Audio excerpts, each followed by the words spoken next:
Hello good morning students, કેમ છો? બધા મજામાં જ હશો અને બધાનો યુનિટ ટેસ્ટ સરસ પણ ગયો હશે. ઓકે, માર્ક્સ આવશે એટલે ખબર તો પડી જ જશે. ઓકે, ના બધા જ નિયમિત અભ્યાસ કરતા રહો અને જેમ હું કહેતો આવ્યો છું, લોકડાઉનનો મહત્તમ ફાયદો ઉઠાવતા જાઓ. ઓકે, ના હવે આપણે જે ભણવાનું છે ચેપ્ટર 6માં ઘટતું ને વધતું વિધેય વિકલિતના ઉપયોગથી એ વસ્તુ આપણે જોઈ હતી. એને રિલેટેડ અમુક દાખલાઓ બી આપણે જોયા 6.2 ના. તો 6.2 ના 14 સુધીના દાખલાઓ પતાયા છે. યસ, બાકીના જે છે એમાંથી અમુક બતાવીને હું આજે એનો નવો કન્સેપ્ટ આજે ચાલુ કરું. ઓકે, ના આમાં પહેલો દાખલો છે, જો આઈ કોઈ વિવૃત અંતરાલ હોય અને આઈ છે ક્લોઝ ઇન્ટરવલ એટલે કે સંવૃત અંતરાલ -1 to 1 બરાબર 5 હોય તો સાબિત કરો કે f of x બરાબર x plus 1 by x a આઈ પર. ઓકે, નાઉ આઈ પર ચુસ્ત વસ્તુ વિધેય છે. આ એક્ઝામ્પલમાં એકચ્યુઅલી કંઈ જ નથી. જે મેઇન વસ્તુ છે અહીંયા આપણને જે પૂછ્યું છે f of x is equals to x plus 1 by x એ આઈ પર ચુસ્ત વસ્તુ. આઈ કયું અંતરાલ છે? આઈ સીધે સીધું અહીંયા ઇન્ડિકેટ નથી કર્યું, એના માટે આ વસ્તુ આપેલી છે. આઈ છે ક્લોઝ ઇન્ટરવલ -1 to 1 બરાબર 5. આ વસ્તુ આપણને આપેલી છે. આના પરથી આઈ શું થાય એનો આપણે પહેલા તો આઈ માં કયા મૂલ્યો આવે એ વસ્તુ નક્કી કર, પછી એકદમ સ્ટ્રેટ ફોરવર્ડ એક્ઝામ્પલ છે, એમાં પછી કઈ જ ધાર મળવાની નથી. ઓકે, એટલે અહીંયા જો દાખલાની શરૂઆત કરી હોય, અહીંયા આઈ છે -1 to 1 5 આ આપણને આપેલું છે. આનો અર્થ શું થશે? આ બેનો છેદ 5 છે એનો મતલબ આ બે પરસ્પર અલગ ગણો છે. અલગ ગણો એનો મતલબ બંનેમાં કોઈ ઘટક સામાન્ય નથી. ઓકે, માટે આઈ અને -1 to 1 એ પરસ્પર અલગ ગણો થાય. એનો મતલબ આ બંનેનો છેદ 5 છે એનો મતલબ આઈ માં ક્લોઝ ઇન્ટરવલ -1 to 1 સિવાયની બાકીની બધી જ કિંમતો, કારણ કે જો આમાંથી -1 થી 1 ની વચ્ચે કોઈ કિંમત આઈમાં હશે તો અહીંયા બંનેનો છેદ 5 નહીં થાય, કંઈક તો આપણને મળશે. પરંતુ અહીંયા બંનેનો છેદ 5 આપ્યો છે એનો મતલબ આ વિવૃત અંતરાલ આઈ એવું છે કે જેનામાં ક્લોઝ ઇન્ટરવલ -1 અને 1 બંનેનો સમાવેશ કરતી બંને વચ્ચેની કોઈ પણ સંખ્યાઓ નહીં આવે. એટલે જસ્ટ આ વિવૃત અંતરાલ જો હું અહીંયા સંખ્યા રેખા પર દોરું, અહીંયા -1 to 1 આ થયું આપણું સંખ્યા રેખા, અહીંયા આ પ્લસ ઇન્ફિનિટી, આ માઇનસ ઇન્ફિનિટી અને આટલો ભાગ થશે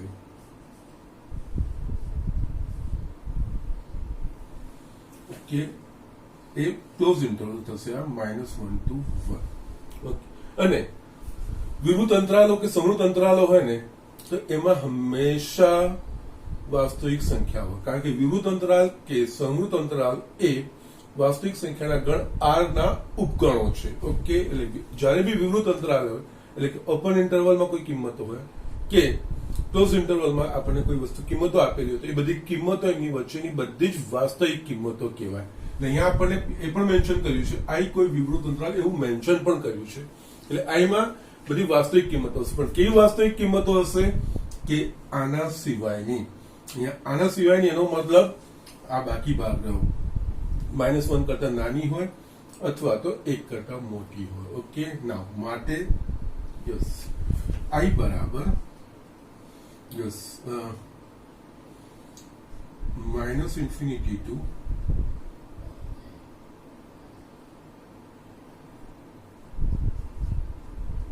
-1 યોગ 1 to પ્લસ ઇન્ફિનિટી. યસ, આ બેનો છેદ 5 છે એટલે કે આઈ માં આ બંને વચ્ચેની અન્મિશ્રમાં આવતી કોઈ કિંમત નથી. એક -1 કરતા નાની કિંમતો અથવા તો 1 કરતા મોટી કિંમતો. આનો અર્થ આપણે અહીંયા માટે x belongs to -infinity to -1 યોગ 1 to પ્લસ ઇન્ફિનિટી. એનો મતલબ x is less than -1 અથવા x is greater than 1. આ વસ્તુ આપણે આના માટે ચકાસવી. આ આઈ નો મતલબ થાય જો x બિલોંગ્સ ટુ આઈ હોય તો એનો અર્થ કે અહીંયા x બિલોંગ્સ ટુ આઈ એનો અર્થ આ થાય. આના પહેલા બી એક સ્ટેપ લખીએ માટે x belongs to I એનો અર્થ that implies કે આ રીતે આપણે લખી શકીએ. એટલે આ નક્કી થઈ ગયું.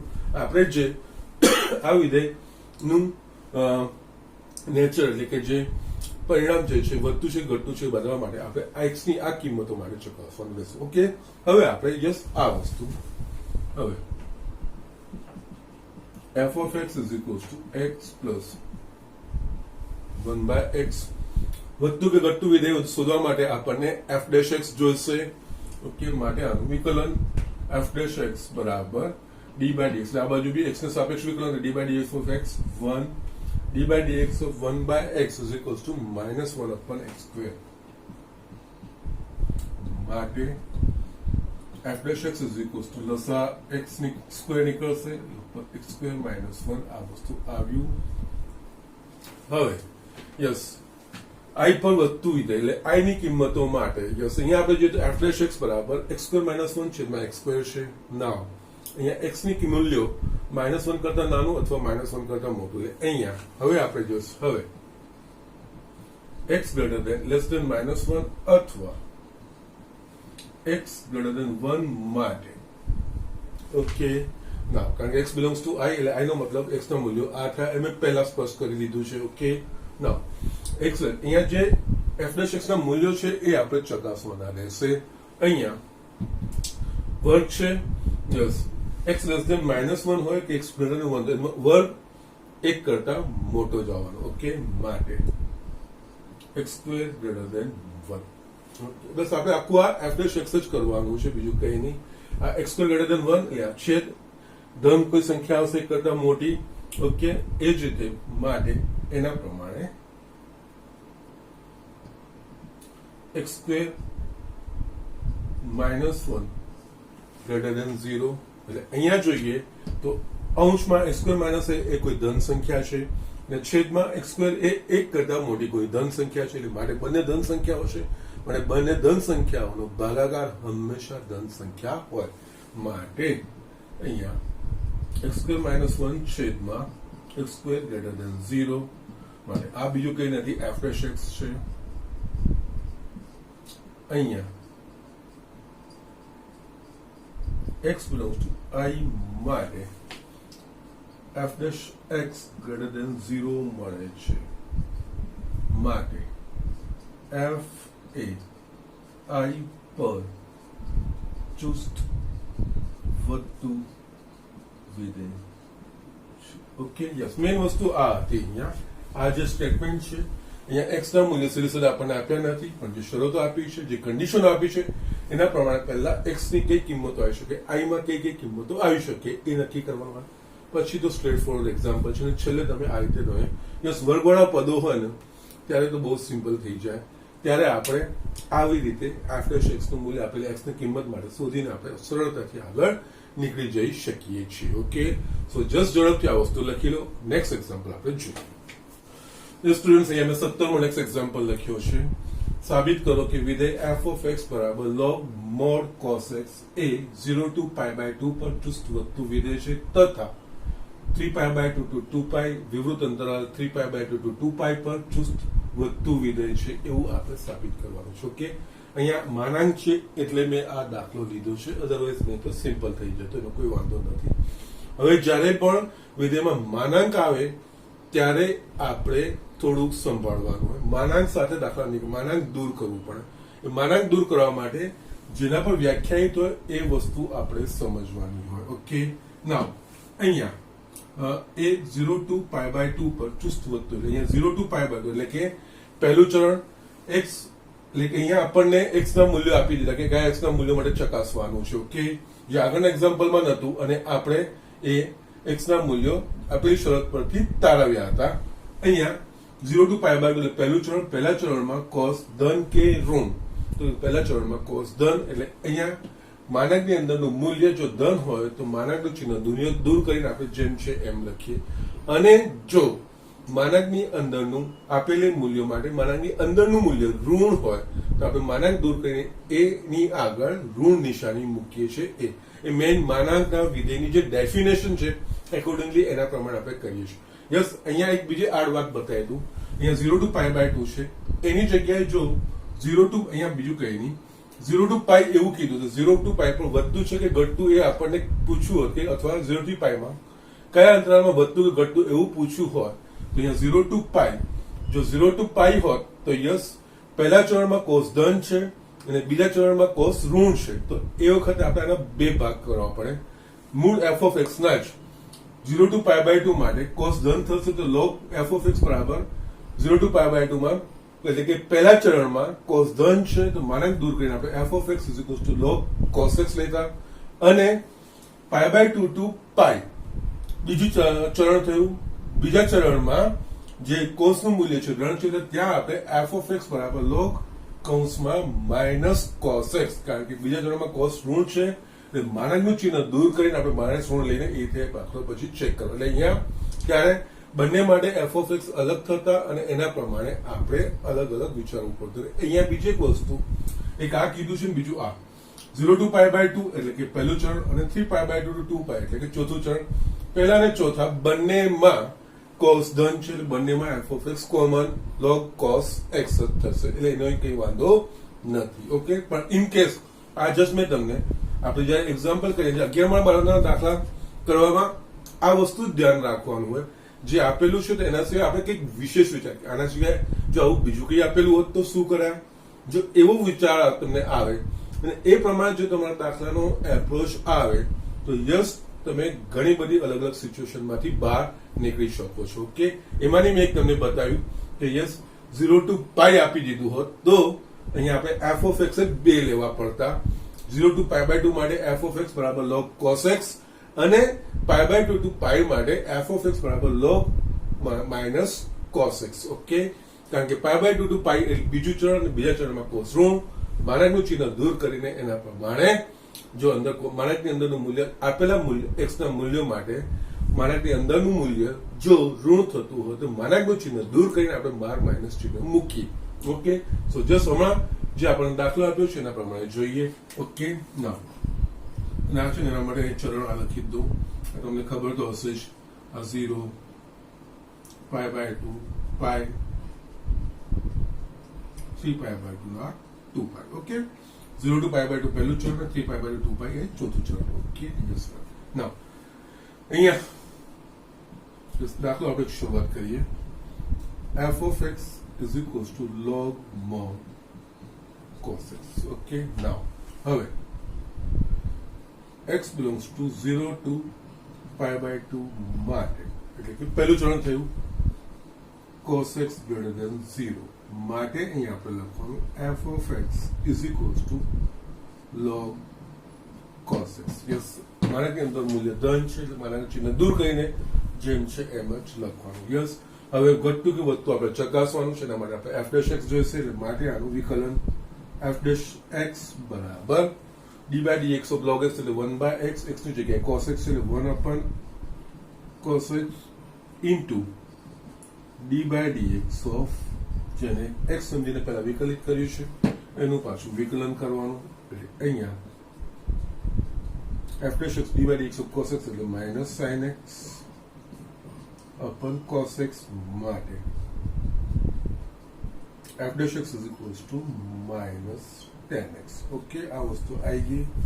હવે આપણે ઘટતું કે વધતું વિધેય માટે જસ જે કિંમતો માટે જે અંતરાલમાં આપણે ઘટતું કે વધતું પૂછ્યું હોય એ કિંમતો માટે f' ના મૂલ્યો કેવા આવે છે એટલે કે ધન આવે છે કે ઋણ એટલું જ આપણે ચકાસવાનું હોય છે.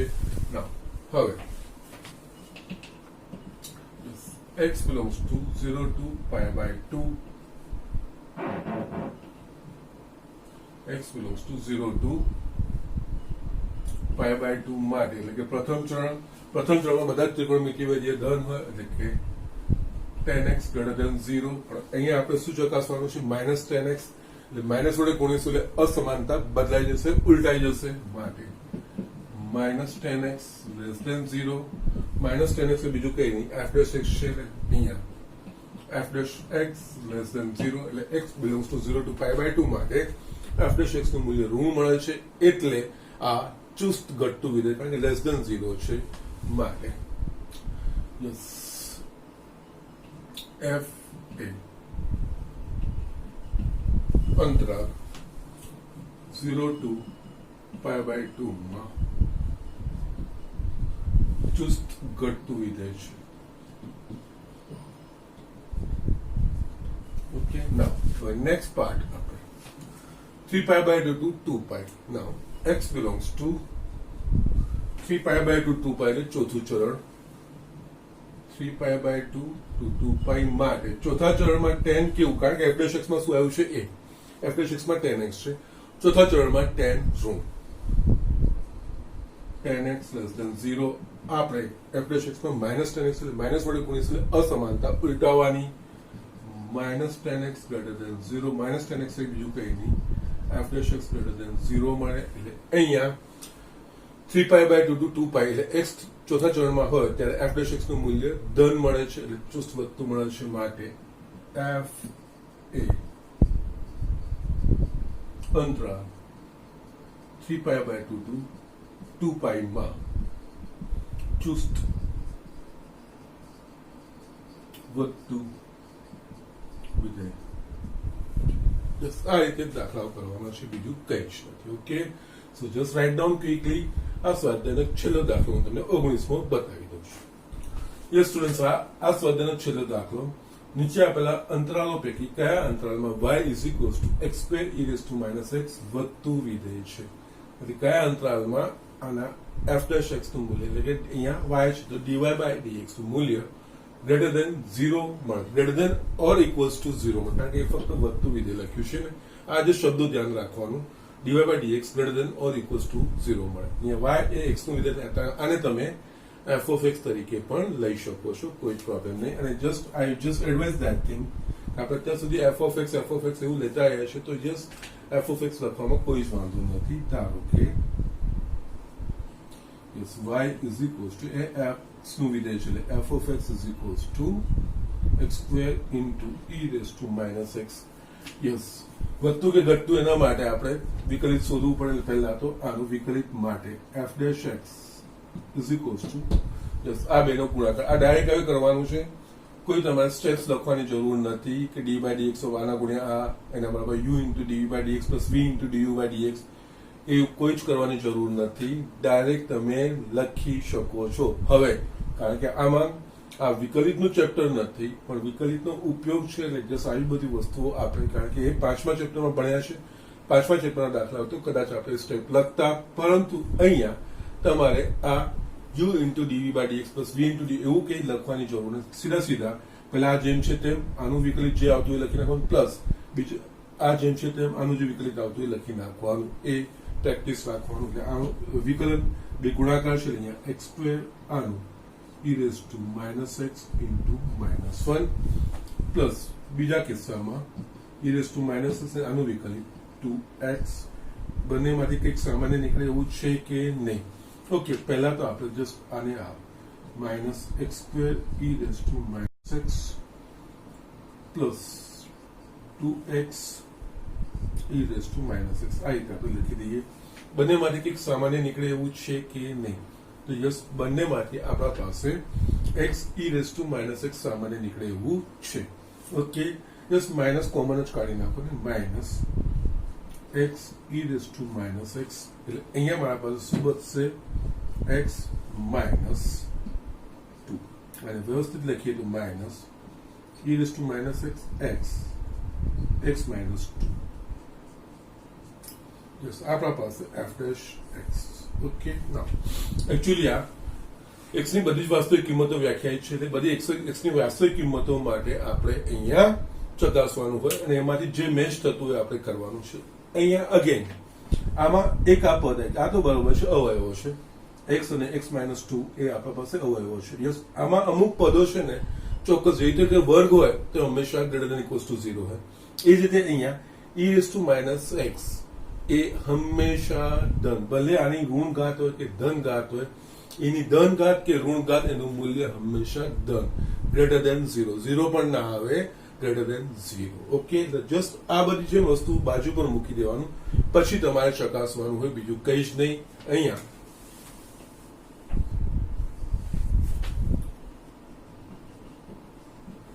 x belongs to R માટે e raised to minus x greater than 0. Okay, આ વસ્તુ પહેલાથી, એટલે આને તમારે છંછેડવાની કોઈ જરૂર નથી. આ ધન જ છે એવું આપણે સમજવાનું, બાકી જે છે વસ્તુ છે એ તમારે જોઈ લેવાના. ઓકે, ના f dash x બરાબર 0 લેતા, કારણ કે અવયવો આવે ત્યારે જસ x ના મૂલ્યના પરથી તાવીને આપણે વાસ્તવિક સંખ્યા રેખાના ભાગ કરી જેને વિભાજન કરીએ છીએ. એના પ્રમાણે f dash x બરાબર 0 લેતા એટલે આપણા પાસે શું આવશે? Minus e raised to minus x into x minus 2 is equals to 0. આ તો ધન છે એટલે જસ અને 0 ને કોઈ ઋણ, અને ઋણ સાથે લઈ જઈશું, 0 ને કોઈ ઋણ સંખ્યા સાથે ભાગીશું તો આપણને ઋણ જવાબ મળશે. આના પરથી x minus 2 બરાબર 0 માટે x બરાબર 0 અને 2 આ વસ્તુ મળી. એટલે આનો અર્થ આપણે વાસ્તવિક રેખાનું x બરાબર 2 0 અને x બરાબર 2 આગળ વિભાજન કરવા. અહીંયા અને વાસ્તવિક રેખાનું કેમ? કારણ કે આ જે વિધેય આપણને આપ્યું છે y is equals to x square e raised to minus x, અને આપણને અંતરાલ શોધવાનું છે, આપ્યું નથી. અને આ x ની કોઈ પણ વાસ્તવિક કિંમત માટે વ્યાખ્યાયિત છે. આનો પ્રદેશ વાસ્તવિક સંખ્યાનો ગણ r છે, એટલે r ની તમામ વાસ્તવિક કિંમતો માટે અહીંયા જસ્ટ f dash x ને ચકાસવાનું થશે. ઓકે, અને આ રીતે અહીંયા વાસ્તવિક સંખ્યા રેખાનું આ બિંદુ વિભાજન કરશે. અહીંયા x બરાબર 0 અને x બરાબર 2, આ plus infinity, minus infinity,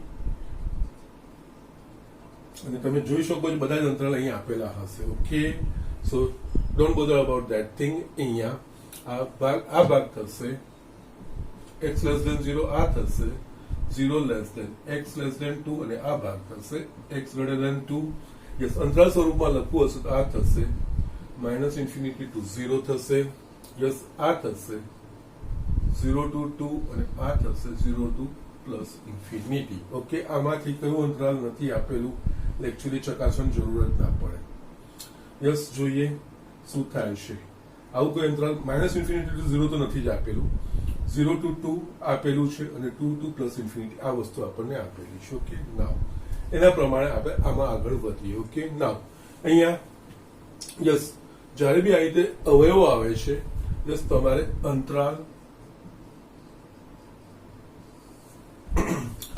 yes જે એના અવયવ હોય એના ચિહ્નો, x નું ચિહ્ન, બીજો છે x માઇનસ 2 નું ચિહ્ન, અને આમાં છે ને મેં e raised to minus x નથી લીધું, કારણ કે e raised to minus x એ ધન જ છે, એ આપણે ઇન્વોલ્વ નહીં થાય.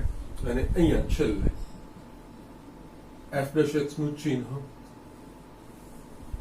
અને પરિણામ અથવા તો વિધેયનો પ્રકાર તમે અહીંયા લખી શકો છો.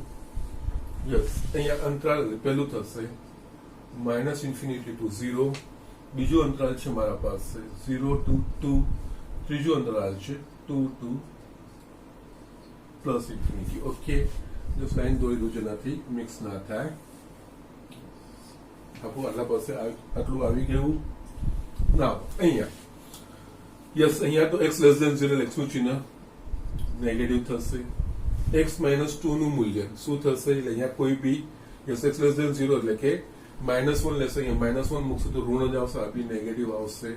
નેગેટિવ ગુણ્યા નેગેટિવ પોઝિટિવ, પોઝિટિવ ગુણ્યા e raised to minus x એ પણ પોઝિટિવ, અને અહીંયા બહાર માઇનસ. આ ખાસ ધ્યાન રાખો, એટલે આના માટે નેગેટિવ.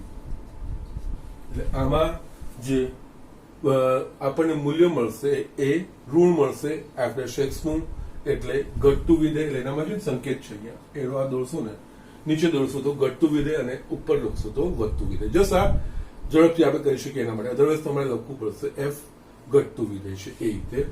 0 to 2 ની વચ્ચે આપણે વિચારીશું, 0 to 2 ની વચ્ચે x નું ચિહ્ન, 0 to 2 ની વચ્ચે એટલે x નું મૂલ્ય ધન થશે. 0 to 2 ની વચ્ચેની કઈ કિંમત તમે 1 મૂકો, 1 મૂકશો તો આમાં 1 x બરાબર 1 minus 2 ઋણ આવે છે, એટલે બધી જ કિંમતો માટે ઋણ આવશે. યસ, અહીંયા આપણે જોઈશું તો f dash x નું શૂન્ય x minus 2 plus into minus minus minus minus plus plus into plus positive એટલે કે આમાં વધતું વિધેય થશે. ઓકે, અને છેલ્લે 2 to infinity 2 to infinity નું વિચારીશું તો x પોઝિટિવ થશે. x belongs to 2 to infinity એટલે ધન મૂલ્ય થયું. x minus 2 માટે 2 ની ઉપરની કોઈ કિંમત 3 મૂકશું તો ધન મૂલ્ય આવે છે આપણ પોઝિટિવ into પોઝિટિવ ને છેલ્લે આવશે નેગેટિવ એટલે કે ઘટતું વિધેય થઈ ગયું. યસ, વધતું વિધેય સામા મળે છે આપણને 0 to 2. Yes, that is t. આ રીતે દાખલો કરવાનો છે, જસ્ટ બીજું કઈ જ નથી. અને આ દાખલો લેવાનું રીઝન અહીંયા e⁻x આપેલું, e⁻x હોય, e⁻x હોય, e⁻x/2 હોય, e⁻x², વોટ એવર મે બી, આનું મૂલ્ય x ની કોઈ પણ વાસ્તવિક મૂલ્ય માટે ધન જ આવશે. ઓકે, જસ્ટ એના માટે મેં આ વસ્તુ લીધી. ઓકે, સો જસ્ટ ઝડપથી જોઈ લો. અહીંયા આપણું ઘટતા અને વધતા વિધેયનો ટોપિક પતે છે સ્વાધ્યાય સાથે. નેક્સ્ટ આપણે એનો ભૌમિતિક ઉપયોગ, વિકલિતનો ભૌમિતિક ઉપયોગ એટલે વિકલન નું આપણે જે કોઈ વિધેયનું વિકલિત લઈએ તો એનો ભૌમિતિક રીતે કઈ રીતે ઉપયોગ કરી શકીએ છીએ એ વસ્તુ આપણે જોવાનું છે. ઓકે, સો ઝડપથી આ વસ્તુ લખી લો. નેક્સ્ટ ટોપિક આપણે જોઈએ. યસ સ્ટુડન્ટ્સ, અહીંયા આપણે નેક્સ્ટ વક્રોના સ્પર્શક અને અભિલંબ. ઓકે, અહીંયા વિકલિતના મદદથી કોઈ પણ વક્રના સ્પર્શક કે અભિલંબનું સમીકરણ કેવી રીતે શોધાય એ. પણ યસ, આમાં આગળ વધતા પહેલા જે મારા અનુભવ પરથી યસ વક્રના સ્પર્શકો અને અભિલંબ, સ્પર્શક અને અભિલંબો એ મૂળભૂત રીતે એક રેખાઓ જ છે.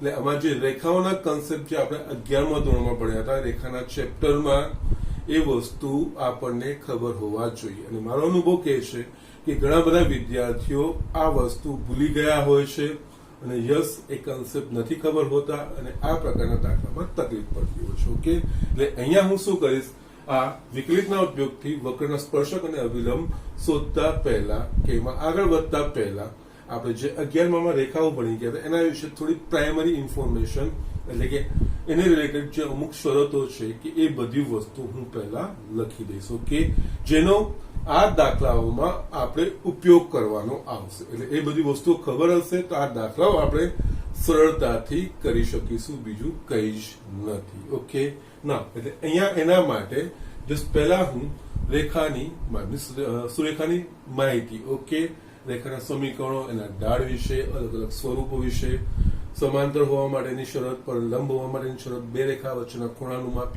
આ બધી વસ્તુઓ પ્રાઇમરી ઇન્ફોર્મેશન છે કે જે આ ટોપિક આપણે ભણવો હશે. તો કારણ કે સ્પર્શક અને અભિલંબ એ બીજું કઈ નથી, મૂળભૂત રીતે રેખાઓ જ છે. ઓકે, રેખા વિશેની માહિતી આપણે પહેલા સમજવી પડશે. તમે 11મા જો ભણી ગયા છો એને થોડું હું રિવાઇઝ કરીશ, પછી હું આ વર્ષનો 12માનો જે આ ટોપિક છે એ હું પછી લઈશ. ઓકે, ના એટલે અહીંયા જસ્ટ પહેલા તો રેખા વિશે આપણે જોઈએ. ઓકે, રેખાનું વ્યાપક સ્વરૂપ એટલે ax plus by plus c is equals to 0. x અને y નું જે સુરેખ સમીકરણ હોય એ રેખાનું સમીકરણ દર્શાવે.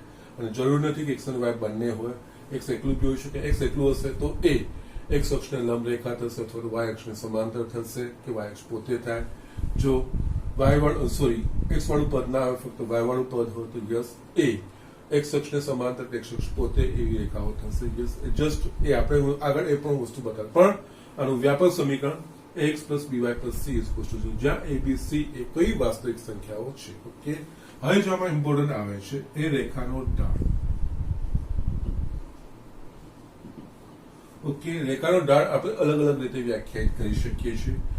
જો અહીંયા હું આ અક્ષો દોરું છું, કોઈ રેખા છે આ L, આ રેખા x અક્ષની ધન દિશા સાથે થીટા માપનો ખૂણો બનાવે છે. જો રેખા x અક્ષની, યસ આ બધું ડિટેલમાં નહીં લખું, પણ જો રેખા x અક્ષની ધન દિશા સાથે થીટા માપનો ખૂણો બનાવે તો એ રેખાનું સમીકરણ એટલે કે અહીંયા રેખા L નો ઢાળ બરાબર, એને આપણે સંકેતમાં m બરાબર અહીંયા આપણે લખીશું tan થીટા. ઓકે, સો આ રીતે જો રેખા x અક્ષની ધન દિશા સાથે થીટામાં આપણો ગુણો તો એ રેખાનો ઢાળ m બરાબર tan થીટા. યસ, એક ખૂણાના tan ના મૂલ્ય જતો એનો ઢાળ કહેવાય. ઓકે, નાઉ અહીંયા અગેન યસ, હવે ઢાળ એટલે પહેલા બધી ઢાળનું વસ્તુ બે બિંદુ સ્વરૂપ બી જોઈ લઈએ આપણે, અને વ્યાપક સ્વરૂપ આપેલું હોય તો એના પરથી બી રેખાનો ઢાળ કેવી રીતે શોધી શકાય. ઓકે, અહીંયા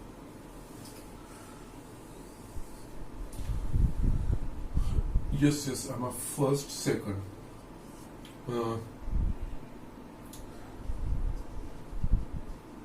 રેખા પરના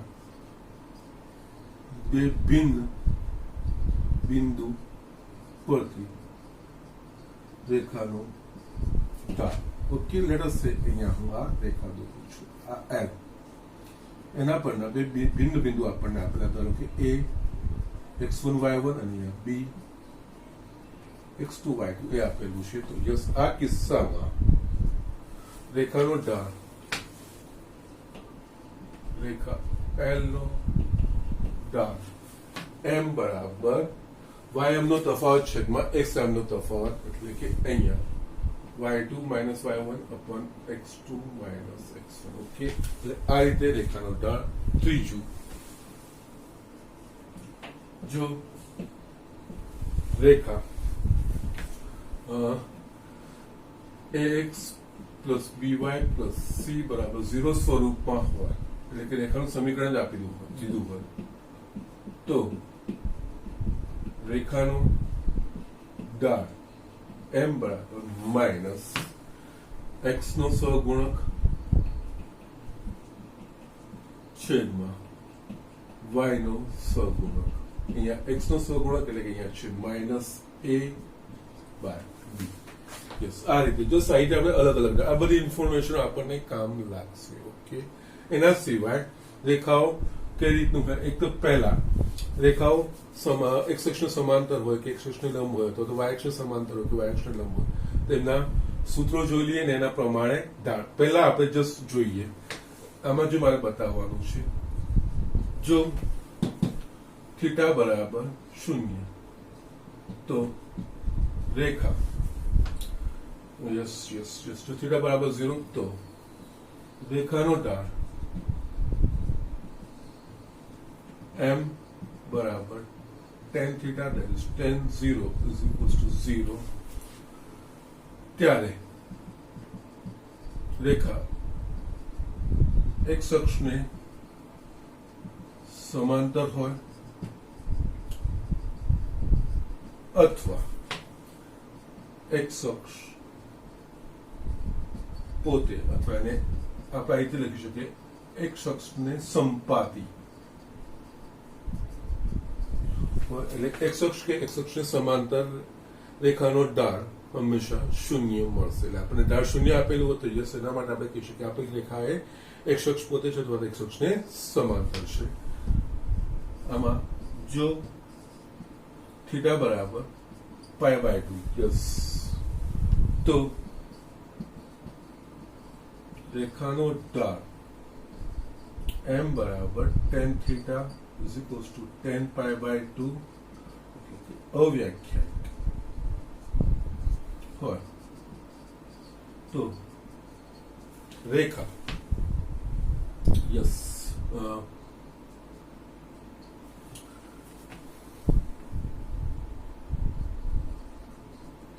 x અક્ષને લંબ, અથવા તો તમે x અક્ષને લંબ હોય તો તમે કહી શકો y અક્ષને સમાંતર.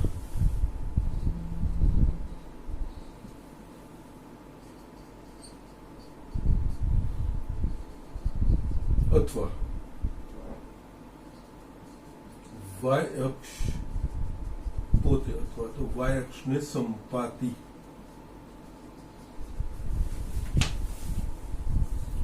રેખા. યસ, અહીંયા બધી જ વસ્તુ લખું છું કારણ કે આ બધી જ વસ્તુઓની આપણે ઉપયોગ કરવાનો આવશે. સો ધીઝ આર ધ થિંગ્સ. આ રીતનું છે આ રેખાના ઢાળ છે. રેખા ઢાળ અલગ અલગ કેવી રીતે શોધી શકાય, અલગ અલગ સિચ્યુએશન આપેલી તેના બધી રેખા કેવી રીતે આપણે કરી શકીશું. ઓકે, સો આટલી વસ્તુઓ લખી અને આમાં ઢાળમાં હજુ પણ જસ્ટ 2 પોઈન્ટ લખી દઉં. છઠ્ઠું, જો બે રેખાઓ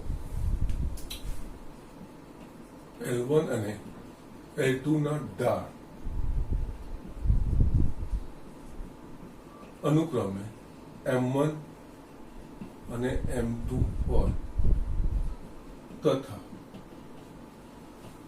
જો L1 સમાંતર L2 તો M1 બરાબર M2 અને જો L1 લંબ L2 તો M1 into M2 is equals to -1. એટલે જો બે રેખાઓના ઢાળનો ગુણાકાર -1 થાય તો બે રેખાઓ પરસ્પર લંબ છે અને બે રેખાઓ જો સમાંતર હોય તો એમના ઢાળ સમાન થાય. યસ, આ વસ્તુ થાય. અને છેલ્લું આમાં મારે હજુ બી ઢાળને રિલેટેડ એક વસ્તુ લખવાની છે. યસ, આ જગ્યા કદાચ ઓછી પડશે. યસ, આમાં ચલો કઈ વાંધો નથી, લખી દઉં છું. થર્ડ યસ, આ રીતનું ભાગ બે રેખા વચ્ચેનો ખૂણો L1 અને આ L2 આનો ઢાળ મારા પાસે, M1 આનો ઢાળ મારા પાસે, M2. ઓકે, આનો બે રેખા વચ્ચેનો લઘુકોણ કહેવાય અને આ બે રેખા વચ્ચેનો ગુરુકોણ. આ થીટા છે તો બી થીટા થશે, 5 થશે. ઓકે, તો યસ, બે રેખા વચ્ચેના લઘુકોણનું માપ tan થીટા બરાબર માનાંકમાં M1 માઇનસ M2 છેદમાં 1 પ્લસ M1 M2 તથા ગુરુકોણનું માપ એટલે કે phi બરાબર 180 માઇનસ થીટા. એટલે જસ્ટ ઢાળને રિલેટેડ ઇન્ફોર્મેશન, ઢાળની સાથે આટલી વસ્તુઓ આપણે લખી શકીએ છીએ. Okay, so these are the things. અને આ બહુ મહત્વની વસ્તુઓ છે. આ બધી જ વસ્તુઓનો આપણે ઉપયોગ કરવાનો છે. એટલે રેખાની બેઝિક ઇન્ફોર્મેશન તમારે સમજવાની છે. ઢાળ શરૂઆત કરીને એના સાથે જે મને લાગ્યું કે યસ એ આપણે એના સાથે વાપરી શકીશું, બધી જ વસ્તુ મેં ઢાળની રિલેટેડ બધી જ એક સાથે લિસ્ટ આઉટ કરી દીધી છે. આ વસ્તુ લખી લો. હવે આના પછી હું તમને રેખાના પ્રકાર એના વિશે બતાવીને પછી જ આપણે આ ચેપ્ટરમાં જે ભણવાનું છે એની શરૂઆત કરી. યસ, અહીંયા રેખાના વિવિધ સ્વરૂપ.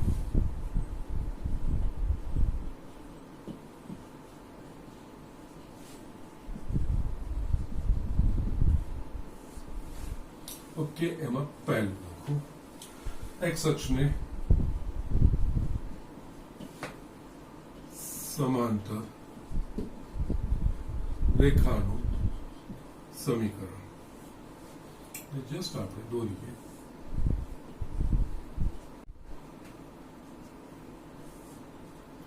એક્સ અક્ષ, વાય અક્ષ. ઓકે, એક્સ અક્ષને સમાંતર રેખાનું સમીકરણ. ધારો કે આ છે, યસ, આ કોઈ બિંદુ 0 a માંથી પસાર થાય છે. અહીંયા આપણે જોઈશું કે આ રેખાની લાક્ષણિકતા શું થશે. તો કે આ રેખા પરના કોઈ પણ બિંદુ માટે વાયામ અચળ એટલે કે a રહેશે. a એટલે આનું સમીકરણ થશે y is equals to a. Okay, આના પરથી યસ, અને જ્યાં એ રેખા એ 0 a બિંદુમાંથી પસાર થાય છે અહીંયા y is equals to a થશે. અને x અક્ષનું સમીકરણ, x અક્ષ પર એક રેખા છે, x અક્ષનું સમીકરણ x બરાબર 0. ઓકે, સો આ રીતે આપણે કરવાનું હોય છે, બીજું કંઈ નથી. સો યસ, અહીંયા x અક્ષનું સમીકરણ, x અક્ષનું સમાંતર રેખાનું સમીકરણ. અહીંયા okay, sorry, x is equals to 0 નહીં, અહીંયા y is equals to 0. x અક્ષ પરના કોઈ પણ બિંદુની લાક્ષણિકતા શું, તો તેનો y હંમેશા શૂન્ય, y બરાબર 0 અને y બરાબર a. ઓકે, નાઉ નેક્સ્ટ આમાં y અક્ષને સમાંતર રેખાનું સમીકરણ. ઓકે, આમાં y અક્ષની સમાંતર કે y અક્ષ પોતે એ બંનેના સમીકરણ આવી જશે. ઉગમ બિંદુ y અક્ષને સમાંતર એટલે આ રેખા હોય. ધારો કે આ કોઈ બિંદુ b શૂન્યમાંથી પસાર થાય છે. તો યસ, અહીંયા આપણે જોઈશું કે આ રેખા માટે યસ x લાક્ષણિકતા આવશે કે આપણે કોઈ x વાયામ ગમે તે હશે એનો x હંમેશા b જ રહેશે. ઓકે, એટલે એ થશે x બરાબર b એ y અક્ષને સમાંતર અથવા તો x અક્ષને લંબ બંનેમાંથી કોઈ બી એક ભાષા આપણે વાપરી શકીએ અને y અક્ષનું સમીકરણ y અક્ષ પરના કોઈ પણ બિંદુની લાક્ષણિકતાનો x જેમ 0 એટલે કે x બરાબર c આ વસ્તુ થશે. હવે આપણે થર્ડ બિંદુ ઢાળ સ્વરૂપ બિંદુ ઢાળ સ્વરૂપ એટલે કે રેખાનો ઢાળ આપેલો હોય, ધારો કે m ને એ રેખા પરનું કોઈ બિંદુ આપણને આપેલું હોય x0 y0. ઓકે, તો બિંદુ ઢાળ સ્વરૂપમાં આ રેખાનું સમીકરણ y minus y0 is equal to m x minus x0. Just next આપણે બિંદુ ઢાળ સ્વરૂપ અને જસ્ટ ફોર્થ રેખાનું બે બિંદુ સ્વરૂપ. રેખા પરના કોઈ બે ભિન્ન બિંદુ આપેલા હોય અને એના પરથી રેખાનું સમીકરણ, ધારો કે a x1 y1 અને અહીંયા b x2 y2. રેખા કારણ કે કોઈ પણ બે ભિન્ન બિંદુ આપેલા હોય તો એક અનન્ય રેખા સુનિશ્ચિત કરે. જો બે રેખા પરના બે બિંદુ આપે તેના પરથી રેખાનું સમીકરણ y minus y1 upon y2 minus y1 is equals to x minus x1 upon x2 minus x1. xy સ્વરૂપનું મળશે. જસ્ટ ફિફ્થ આમાં ઢાળ અને y અંતખંડ સ્વરૂપ. ઓકે, નાઉ અંતખંડ એટલે કે આપેલી રેખા જે તે અક્ષને જે બિંદુએ છેદે એ બિંદુનું ઉગમ બિંદુથી અંતરે એનો એ અક્ષ પરનો અંતખંડ કહેવાય. એટલે અહીંયા આ રીતની રેખા હોય. y અંતખંડ એટલે કે y અક્ષને જે બિંદુ છેદતું હોય એ બિંદુ આપણને આપેલું અથવા એનું ઉગમ બિંદુથી અંતર આપેલું હોય. આ રીતની રેખા L આનો y અંતખંડ ધારો કે c એટલે આનો ઉગમ બિંદુ છે તો c, આનો યામ થશે આ 0c અને આનો ઢાળ m આપેલો હોય તો આમાં y is equals to mx plus. ઢાળ અને y અંતખંડ સ્વરૂપ આ વસ્તુ આપણે સમજવાની છે. ઓકે, આના પછી એક બે જ બાકી છે. ઝડપથી આ વસ્તુ લખી લો તો જે બાકીના છે એ બતાવીને પછી આપણે જે મેઇન ભણવાનું છે એ સ્ટાર્ટ કરીએ. ઓકે, સો just write down quickly. Yes, અહીંયા છઠ્ઠું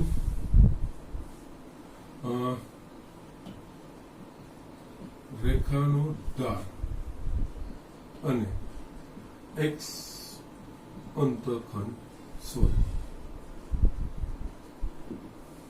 ઓકે, રેખાનો ઢાળ અને x અંતખંડ સ્વરૂપ લેવામાં આ સિચ્યુએશન આવે. તમે આગળની એક્ઝામ્પલ વાળી દોરશો તો વાંધો નથી, કોઈ પ્રોબ્લેમ નથી. અહીંયા આ રેખા L એનો ઢાળ m આપેલો હોય અને x અંતખંડ એટલે ધારો કે આ b0 બિંદુ એટલે આ જે થશે આ b એટલે આને આમ થશે b0. આનો x અંતખંડ કહેવાશે. એનું સમીકરણ y is equals to mx minus b. આ રીતે આ તમારે ધ્યાન રાખવાનું છે. છેલ્લું આમાં આવે છે પેલું અભિલંબ વાળું સ્વરૂપ છે, એનો કોઈ આમાં આટલો ઉપયોગ નથી, પણ જે વસ્તુ વપરાય છે એ સાતમું રેખાનું અંતખંડ સ્વરૂપ. એટલે કે x અક્ષ અને y અક્ષ બંને અંતખંડ આપેલા હોય તો એના પરથી રેખાનું સ્વરૂપ ઢાળ ના આપેલો હોય. આ રીતનું હોય આ સિચ્યુએશન.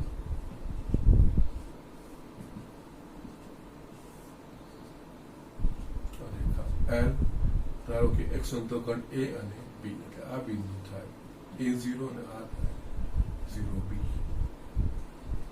આ રેખાનું સમીકરણ x by a plus y by b બરાબર 1. આટલું તમારે સમજવાનું છે. આટલી વસ્તુ તમારે ધ્યાન. આ બેઝિક ઇન્ફોર્મેશન છે. ત્યારે અહીંયા સ્પર્શક અને અભિલંબ જોવાના છે એટલે ત્યાં આપણે આ બેઝિક રેખાની જે ઇન્ફોર્મેશનો છે એટલે આ વસ્તુ ઢાળ વિશેની, રેખાના વિવિધ સ્વરૂપો વિશેની, કન્ડિશનો સમાંતર હોવા માટેની, લંબ હોવા માટેની આ જે આપણા પાસે બધી શરતો હતી એ બધી જ વસ્તુનું ધ્યાન રાખીને અમુક જે ફોર્મ્યુલાઓ છે અને અલગ વિવિધ સ્વરૂપ છે આ દરેક વસ્તુ આપણે ધ્યાન ઢાળ અલગ અલગ રીતે કઈ રીતે શોધી શકાય દરેક સિચ્યુએશનમાંથી આપણે બહાર નીકળી શકીએ આટલું ધ્યાન હશે તો યસ આ ટોપિક કંઈ જ નથી, અડધો ટોપિક આ જ વસ્તુ છે. ઓકે, સો જસ્ટ ઝડપથી લખી લો. હવે આપણે વિકલિતના મદદથી વક્રના સ્પર્શક અને અભિલંબના સમીકરણો શોધીએ. ઓકે, સો just write down. Yes students, અહીંયા વિકલિતના ઉપયોગથી વક્રના સ્પર્શક અને અભિલંબના સમીકરણ આપણે ભણવાનું છે આજ વર્ષમાં, એ વસ્તુ આપણે જોઈ લઈએ. અહીંયા છે ને આપણે ધારો કે કોઈ વક્ર છે, ધારો કે y is equals to f of x એ કોઈ વક્ર છે. અહીંયા જસ્ટ ગ્રાફિકલી આ વસ્તુ હું તમને બતાવું. x અક્ષ y અક્ષ ગમે, ધારો કે આ કોઈ વક્ર છે.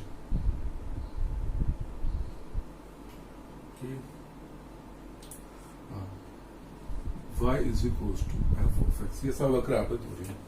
આ વક્ર પરનું કોઈ બિંદુ આપણે લઈએ p x0 y0. યસ, આ બિંદુ p આગળનો સ્પર્શક કહેવાશે અને આ સ્પર્શકને લંબ જે હશે રેખા એ અભિલંબ કહેવાશે.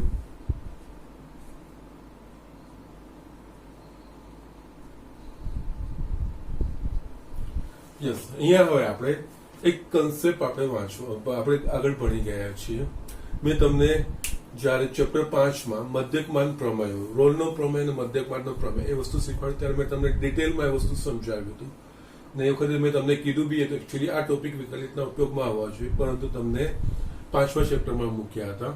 એમાં મેં તમને એ વસ્તુ કહી, વક્રના કોઈ પણ બિંદુ આગળ દોરેલ સ્પર્શકનો ઢાળ એ બીજું કંઈ નહીં, વક્રના તે બિંદુ આગળના વિકલિતનું મૂલ્ય. ઓકે, અહીંયા બી આ જ વસ્તુ છે. p x0 y0 y is equals to f of x પરનું આ વક્ર પરના બિંદુ p x0 y0 આગળનો સ્પર્શક આ વસ્તુ છે. એટલે અહીંયા p x0 y0 આગળના દોરેલા સ્પર્શકનો ઢાળ એ બીજું કંઈ નહીં, આનું x0 y0 માટે જે વિકલિતનું મૂલ્ય એટલે કે f x0 મળે એ જ આ સ્પર્શકનો ઢાળ કહેવાશે. યસ, અહીંયા આ વસ્તુ મેં તમને યસ રોલનો પ્રમેય અને જ્યારે મધ્યકમાન પ્રમેય હતો ત્યારે મેં આખું ડિટેલમાં કેવી રીતે લખ્યું છે, કેમ અને સ્પર્શકનો ઢાળ કેવા છે મેં તમને ત્યાં બતાવ્યું છે. તો જસ્ટ અહીંયા આપણે જસ્ટ આ વસ્તુનો અહીંયા ડાયરેક્ટ ઇમ્પ્લિમેન્ટ કરીએ છીએ. આપણે જાણીએ છીએ કે વક્રના કોઈ પણ બિંદુ આગળ દોરેલ સ્પર્શકનો ઢાળ એ તે બિંદુ આગળ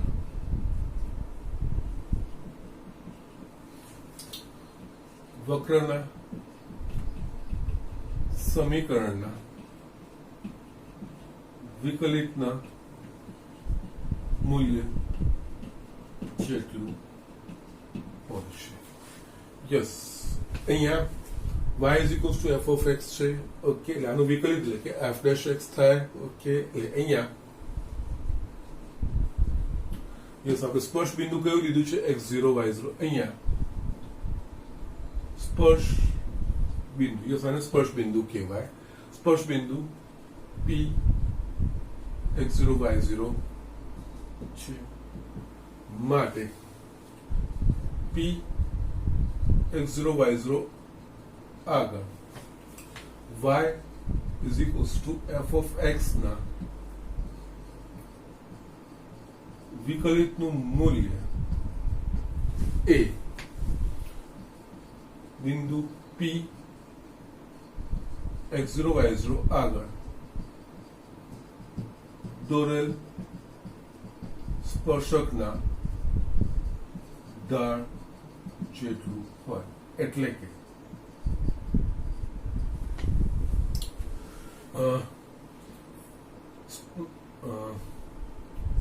p x0 y0 આગળ દોરેલ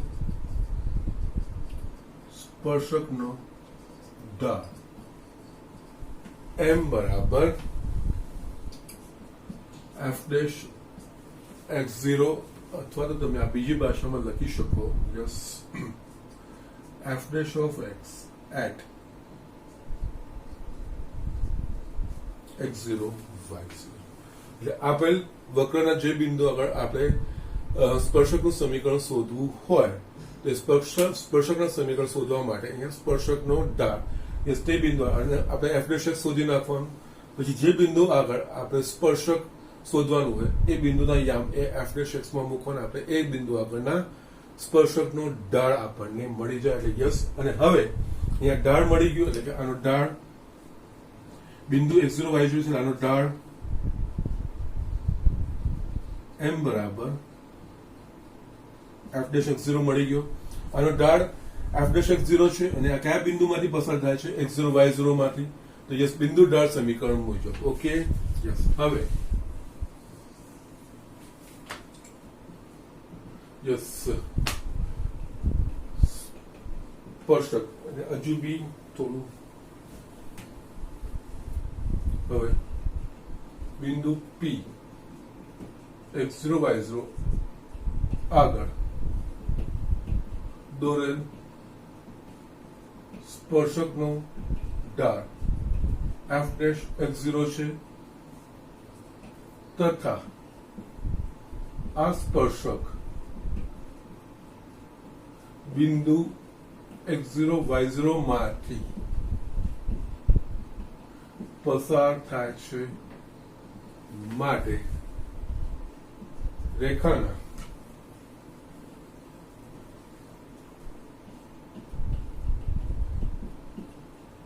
બિંદુ ઢાળ સ્વરૂપ મુજબ y માઇનસ y0 મુજબ સ્પર્શકનું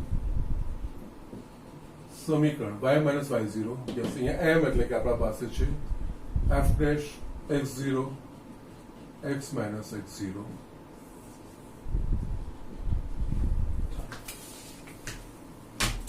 યસ અહીંયા ફક્ત વિકલિતનો ઉપયોગ વક્રના જે તે બિંદુ આગળ દોરેલા સ્પર્શકનો ઢાળ શોધવા માટે છેલ્લે સૂત્ર તો આપણે રેખાનું જ વાપરવાનું છે એટલે અહીંયા વિકલિતનો અર્થ શું થાય જો અહીંયા મેં વિકલિતના અલગ અલગ ઉપયોગ પ્રમાણે એનો સંદર્ભ બદલાય છે એટલે જસ્ટ આ દરેક વખતે આ તમને હું જસ્ટ આ ડિફરન્સ બી સમજાવતો છું એટલે એના પ્રમાણે આપણે જે પ્રમાણેનો ઉપયોગ કરવાનો હોય એ પ્રમાણેનો અર્થ શું નીકળે છે એ બી સમજતું જવાનું આપણે આ ત્રીજો ઉપયોગ છે પહેલો આપણે ઉપયોગ જોયો હતો તો કે રાશિના ફેરફારનો દર બીજો આપણે ઘટતું કે વધતું વિધેય અને ત્રીજું આપણે આ વક્રના સ્પર્શક અને અભિલંબના સમીકરણ શોધવા માટે રાશિના ફેરફારના દરમાં જો y is equals to f of x હોય તો dy બાય dx શું દર્શાવે છે તો x ને સાપેક્ષ રાશિ x ના સાપેક્ષ રાશિ y માં ફેરફારનો દર સૂચવે છે ઘટતા વધતા વિધેય માટે dy બાય dx અથવા તો f ડેશ x તો x ના જે મૂલ્યો માટે f ડેશ x નું મૂલ્ય ધન કે ઋણ થાય એના પ્રમાણે વધતું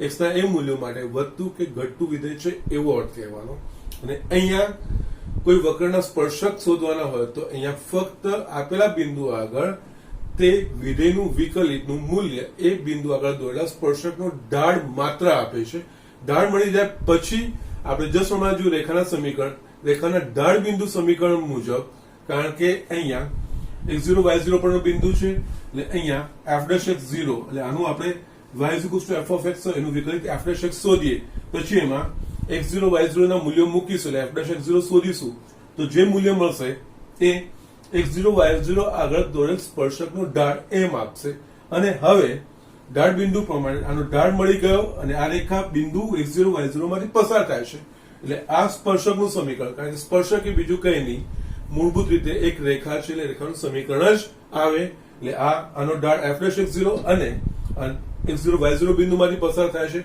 રીતે આપણે આગળ જોયું જો રેખાનો ઢાળ m હોય અને રેખા x0 y0 બિંદુમાંથી પસાર થતી હોય તો એવું રેખાનું સમીકરણ y minus y0 m x minus x0 જોતા આપણે લખતા હતા અહીંયા બિંદુ એ જ x0 y0 લીધું છે અને ઢાળ અહીંયા f dash x0 છે એટલે અહીંયા y minus y0 is equals to m ની જગ્યાએ f dash x0 x minus x0 એના સ્પર્શકનું સમીકરણ થાય. ઓકે, સો આ વસ્તુ થઈ. અને યસ સ્પર્શક પછી અભિલંબનું જો સમીકરણ મારે શોધવું હશે તો યસ અભિલંબ એ સ્પર્શકને લંબ છે, તો યસ બે રેખાઓ પરસ્પર લંબ હોવા માટેની જે શરત છે એના પ્રમાણે આપણે એનો, અને અભિલંબ પણ બિંદુ કયા બિંદુમાંથી પસાર થાય છે, x0 y0. ઓકે, જસ્ટ આ લખી લો.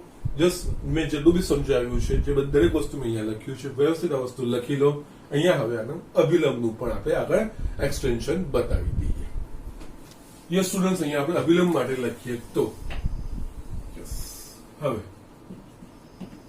યસ બિંદુ P x0 y0 આગળ આપેલ વક્રનો અભિલંબ એ બિંદુ P x0 y0 માંથી પસાર થતા સ્પર્શકને લંબ રેખા છે. અભિલંબ એ જ કહેવાય. જો હવે આપણને જો બે રેખાઓ પરસ્પર લંબ હોય અને રેખાઓનો ઢાળ m1 into m2, જો બે રેખાઓ પરસ્પર લંબ હોય અને બે રેખાઓનો ઢાળ m1 m2 હોય તો લંબ હોય તો m1 into m2 બરાબર -1, એનો અર્થ m2 બરાબર -1 upon m1 અથવા તો m1 બરાબર -1 એટલે કે પરસ્પર એકબીજાના ઋણ વ્યસ્ત હોય. ઓકે, ના અહીંયા આપણને સ્પર્શકનો ઢાળ f dash x0 છે તો અભિલંબનો ઢાળ એનો ઋણ વ્યસ્ત એટલે કે -1 upon f dash x0 થાય. એટલે અહીંયા પરંતુ f dash x0 શું હોવું જોઈએ, શૂન્યતર હોવું જોઈએ. જો શૂન્ય થશે તેનો વ્યસ્ત વ્યાખ્યાયિત ના થાય. એટલે અહીંયા જો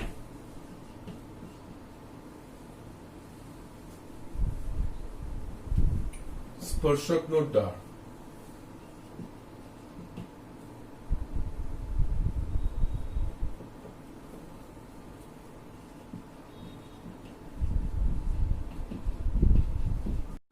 f dash x0 is not equals to 0 or तो